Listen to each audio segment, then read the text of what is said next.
A KREM 2 weather impact alert remains in place with snow and rain falling across the region in time for holiday travel. By doing this, we hope to bring some, resolve. Community members speak out following a controversial social media post from a Spokane Valley Council member. We hear from city leaders at tonight's City Council meeting.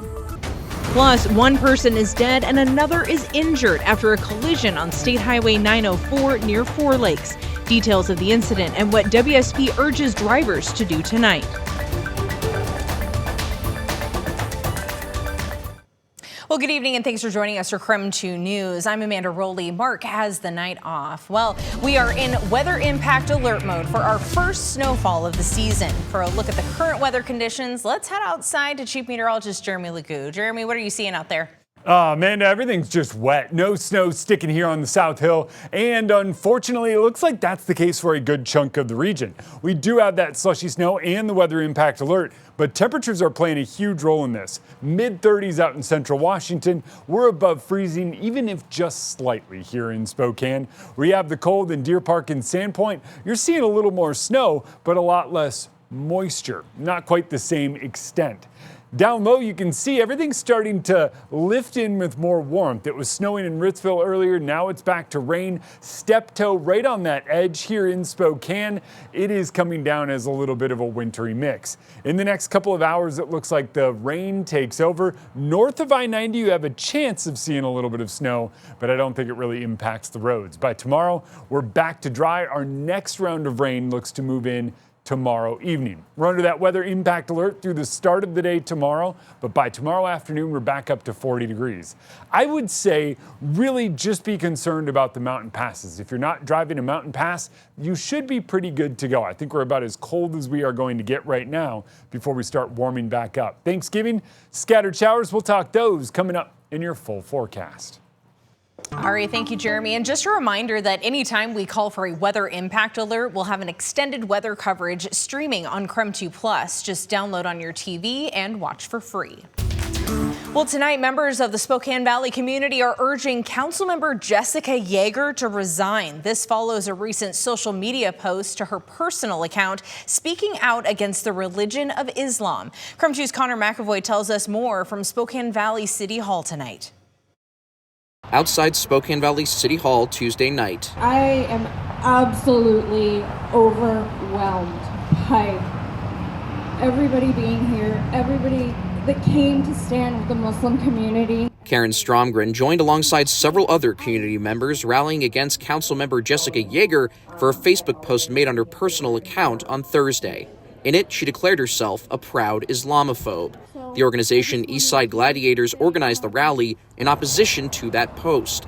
Stromgren says it offends her as a proud Muslim and Spokane Valley resident of 27 years. Anybody that is in a public position should not be, saying things about a marginalized community. The city responded with a statement read by Mayor Pam Haley at the start of Tuesday's City Council meeting, speaking against Yeager's post. She also read from a resolution passed in 2017 outlining the city as one that does not discriminate. Hate speech and discrimination have no place in our city or public discourse.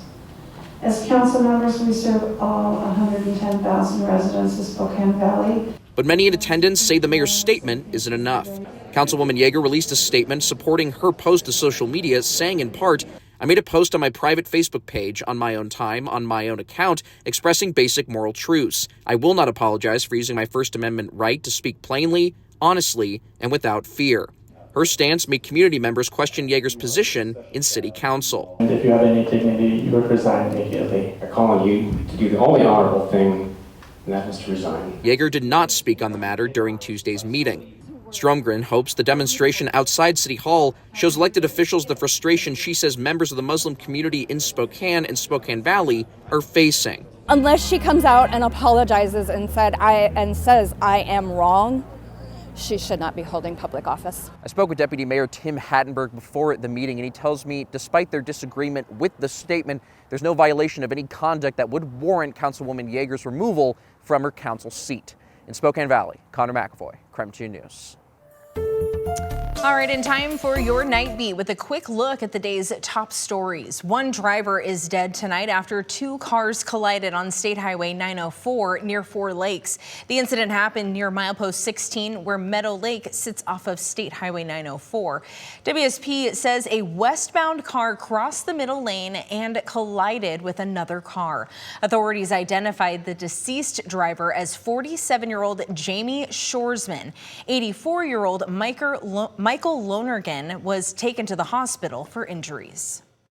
As the weather gets increasingly worse, we need to, slow down, increase our following distance, make sure that we have good traction devices, obviously make sure all of our vehicles have the proper fluids, we have good wipers, and we're just really making sure we're good mechanics of the automobile that we're driving. WSP is increasing patrols on state highways for Thanksgiving. They caution everyone to be as safe as possible.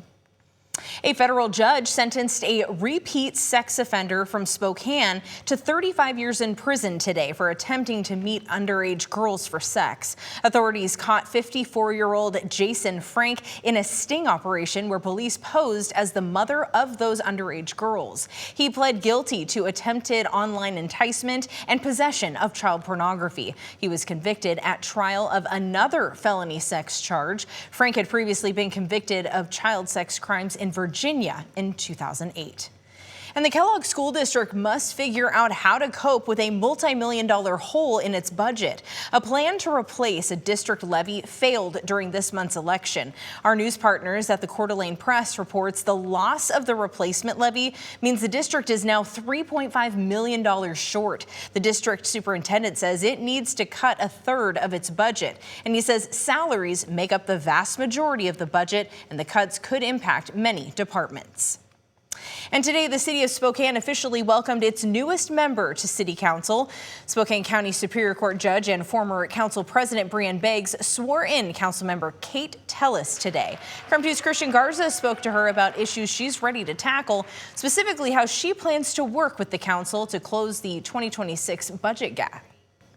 Part of what I'm running on is the idea that we need to bring people to the table to begin with, to make sure that we're getting all perspectives and all views, because we can have some creative solutions, but it's going to require many different perspectives. Next week will be Tellis's first official council meeting.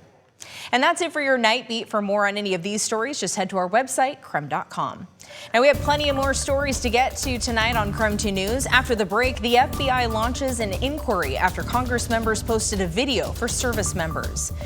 And in 8 minutes, we take a look at the hectic Thanksgiving travel forecast and how to make it to turkey dinner safely.